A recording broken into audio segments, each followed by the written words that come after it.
বাংলাদেশ নদী বিধৌত এলাকা।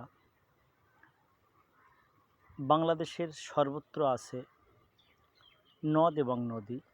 পদ্মা, মেঘনা, যমুনা এগুলো সব বড় বড় নদী। আর ব্রহ্মপুত্র, কপোতাক্ষ, নীল নীলনদ এগুলো সব নদ। যেগুলোর শাখা প্রশাখা নেই সেগুলোকে নদ বলা হয়, যার শাখা প্রশাখা আছে সেগুলোকে নদী বলা হয়। আমি এখন দাঁড়িয়ে বাংলাদেশের সাতক্ষীরা জেলা, খুলনা বিভাগের বেত্রাবতী নদী, যেটা না দেখলে আপনারা বুঝতে পারবেন না নদীর বহমানতা।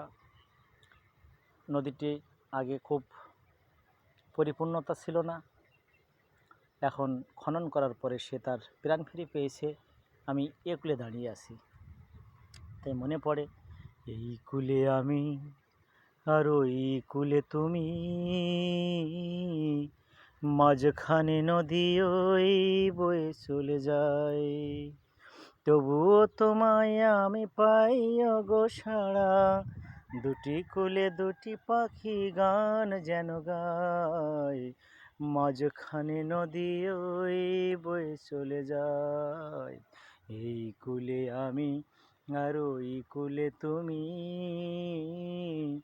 মাঝখানে নদী ওই বয়ে চলে যায়।